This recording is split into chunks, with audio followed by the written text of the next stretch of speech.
Good morning, welcome to Breakfast with Naga Monchetti and Charlie State. Our headlines today. People needing medical care from the NHS are urged not to be put off by the coronavirus pandemic as visits to A&E dropped by almost half. More virus tests will be offered today after online bookings were suspended in the face of overwhelming demand. Good morning. Plans are being drawn up for the return of the Premier League. Yeah, the government has told us it's working hard to get live sport back on TV behind closed doors, but only where lockdown restrictions can be eased.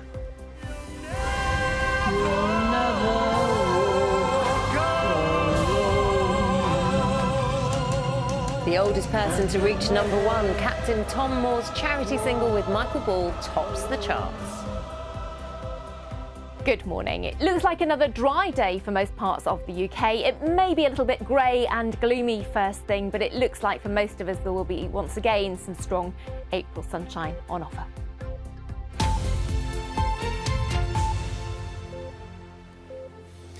Good morning, it's Saturday, April the 25th. Our top story today, a huge drop in the number of patients seeking urgent treatment for conditions unrelated to coronavirus is fueling concerns that serious problems are being missed. The NHS is launching a campaign to encourage anyone with health concerns to seek help as the number of A&E patients fell by half in the last month. We're going to talk to the medical director of NHS England, Professor Stephen Powers. First, though, here's John Donaldson with the latest.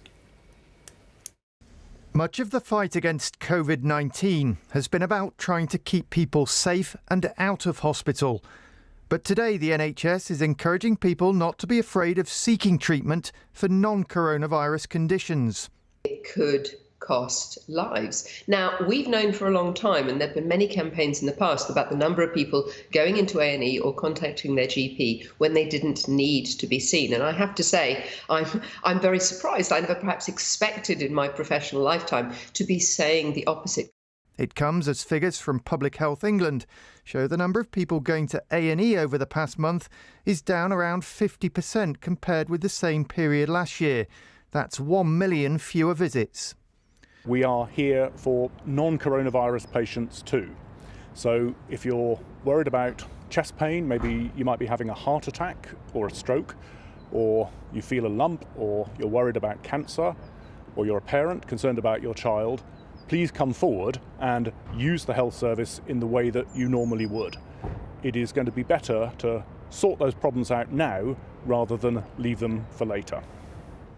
Meanwhile, the new government website on which key workers and their families can book coronavirus tests reopens this morning after it was inundated with requests yesterday.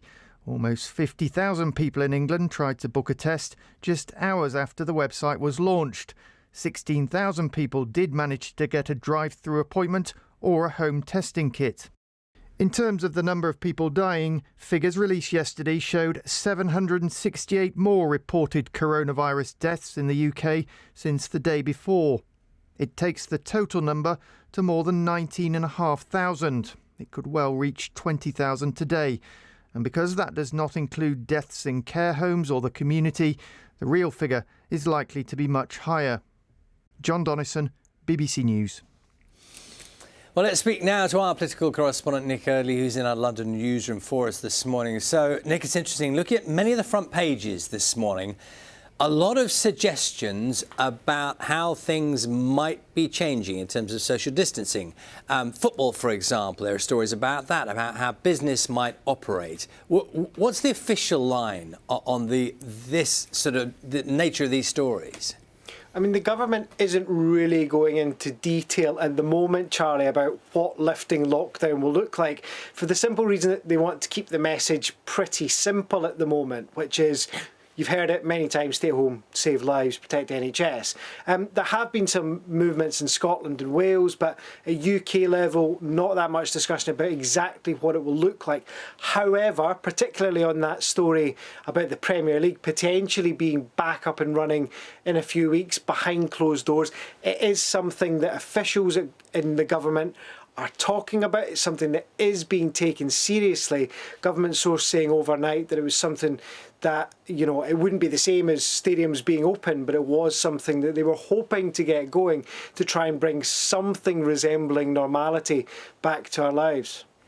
And Nick, we've learned some new phrases, haven't we? Some new organisations that are very important in the government's thinking. The Scientific Advisory Group for Emergencies, SAGE, meet all the time and they advise politicians about the science, about the medicine. And there are questions about who's involved in that. Yeah, that's right. I mean, we've heard the government say over and over and over again that all the decisions that's being made, that are being made with science in mind. Really interesting that it turns out that Dominic Cummings, who's the PM's chief advisor, has been taking part in some of these SAGE meetings. Now, Number 10 say he's there to listen and to help when he can, to talk about what goes on in government and how it works. Some are raising concerns, though, that it might mean that politics is playing a part in how those decisions are being made, or that Dom Cummings might actually be taking those messages back to the PM himself rather than the chief scientific advisor. Number 10 totally denying that, saying that this doesn't change anything, that those scientists are still the most important people making the advice available to government, but some concerns still being raised there. Nick, for the moment, thank you. Let's take a look at the government's website for key workers in England, where they can request a coronavirus test. Now, if you have tried to book a slot or request a home test, tell us about it. Tell us how you've been getting on, because we were talking about it earlier this morning. Of course, a little later in the programme, 8:30, we're going to talk to the Medical Director of NHS England, Professor Stephen Powis.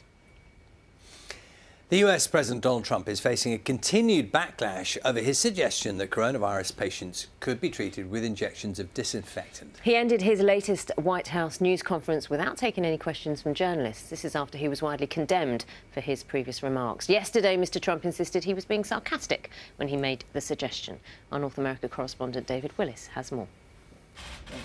Thank you very much. And with that, they were gone.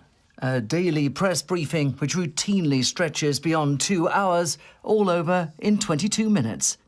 Donald Trump's reluctance to face further questions seen as a response to the backlash he's faced over comments made to the coordinator of his coronavirus task force the day before. Right, and then I see the disinfectant where it knocks it out in a minute, 1 minute. And is there a way we can do something like that by injection inside or almost a cleaning? Because you see it gets on the lungs and it does a tremendous number on the lungs, so it'd be interesting to check. That prompted a torrent of ridicule and condemnation, government officials warning of the health problems that ingesting household disinfectant could cause. And a stark reminder from Mr. Trump's Democratic rival Joe Biden, don't drink bleach. President Trump has since said he wasn't being serious, even though he appeared so at the time. But I was asking a very sarcastic question to the reporters in the room about disinfectant on the inside. But it does kill it, and it would kill it on the hands. Meanwhile, more than 50,000 people here have now died from the coronavirus. But in Georgia and some other southern states, hairdressers, tattoo parlours and nail salons have already started to reopen, despite warnings from health officials that it's too early for them to do so safely. David Willis, BBC News, Los Angeles.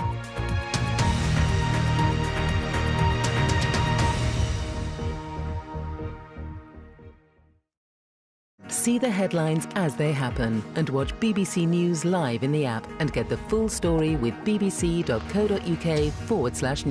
Follow the story for all the latest with BBC News.